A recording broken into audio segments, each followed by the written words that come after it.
हमारे मुआशरे में हमारा मीडिया अब लोगों को गुनाह के तरीके बतलाता है, लोगों को बतलाया जाता है गुनाह कैसे करना है।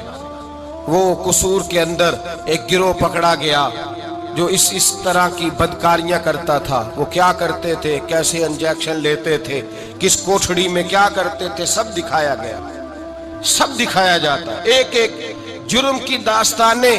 बल्कि अल्लाह तबारक व तआला फजल करे, अब तो ऐसी टीमें सामने आ गई जो जाके पीर पकड़ती हैं। कुछ छप्पड़ पीर पकड़ लिया, कुछ थप्पड़ पीर पकड़ लिया, कोई पकड़ लिया है।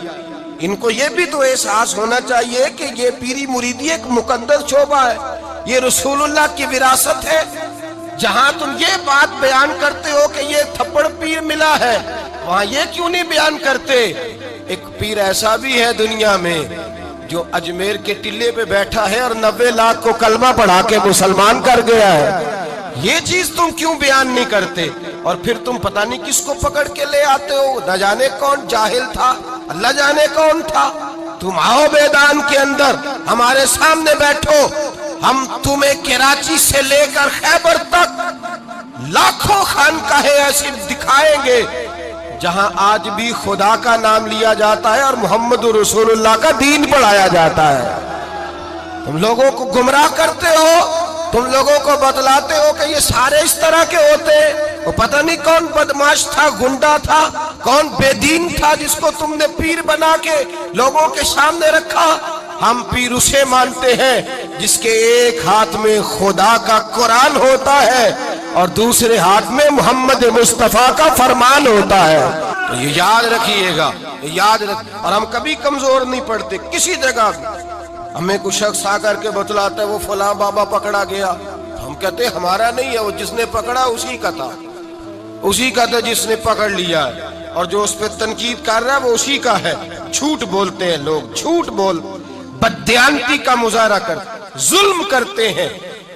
इन बेवकूफों और बदमाशों को लाकर दीन इस्लाम के सिपाहियों और मुजाहिदों की सफ में और उनके साथ मुकाबला कराना चाहते हैं। हमारे तो मशाइख वो हैं जिनके चेहरे देखे तो खुदा याद आ जाता है, जिनके पास बैठे, जिनके पास चंद घड़ियां कोई गुजार के जाए। मेरे शेख तरीकत हजरत ताजुश शरिया के शेख मुफ्ती आजम हिंद मौलाना मुस्तफा रजा खान साहब, आपके पास एक शख्स आया आला हजरत के छोटे बेटे के पास। वो कहने लगा सुना है ये बड़े आशिक़े रसूल है, इनके पास जाए तो मुस्तफा की खुशबू आती है। कहता मैं थोड़ी देर आया, थोड़ी देर बैठा, फाजले बरेलवी के शहजादे की सोबत में थोड़ी देर रहा, चंद लम्हे गुजारे, न हदीस पढ़ी, न फिका सीखी, न कुरान सीखा, चंद लम्हे अहमद रजा के बेटे के पास बैठा हूँ, ऐसी खुशबू चढ़ी है,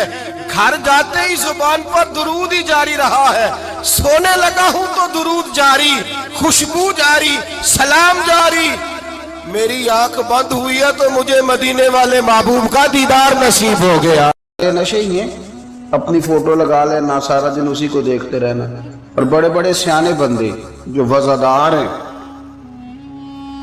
बड़े वज़ादार लोग हैं, लेकिन वो भी संजीदगी के कायल नहीं, इस तरह के नशों का शिकार है। ये सारे नशे हैं जो हमने पाल लिए। हमारे सूफिया, हमारे बुजुर्ग कहते हैं कि तुम इस तरह करो, अगर सारे नशों से बचना चाहते हो तो सजदे का नशा शुरू करो, सजदे का नशा शुरू करो। ये ना इकबाल कहते हैं हो अत्तार हो, रूमी हो, राजी, आप बात को समझें, अत्तार हो, रूमी हो, राजी हो, गजाली हो, कुछ हाथ नहीं आता बे आहे सहरगाही। कहते बहुत बड़ा सूफी हो जैसे फरीदुद्दीन अत्तार थे, बहुत बड़ा तसव्वुफ का इमाम हो जैसे इमाम गजाली थे, बहुत बड़ा तफसीर का उस्ताद हो जैसे इमाम राजी हो। अत्तार हो, रूमी हो, राजी हो, गजाली हो, पर कुछ हाथ नहीं आता बे आहे सहरगाही। अगर सवेरे उठ के रोता नहीं ना अल्लाह की बारगाह, अगर तहज्जुद नहीं ना पढ़ता तो कुछ हाथ नहीं आता बे आहे, फिर इसको कोई चीज नसीब میری بات کی سمجھ آ رہی ہے آپ حضرات؟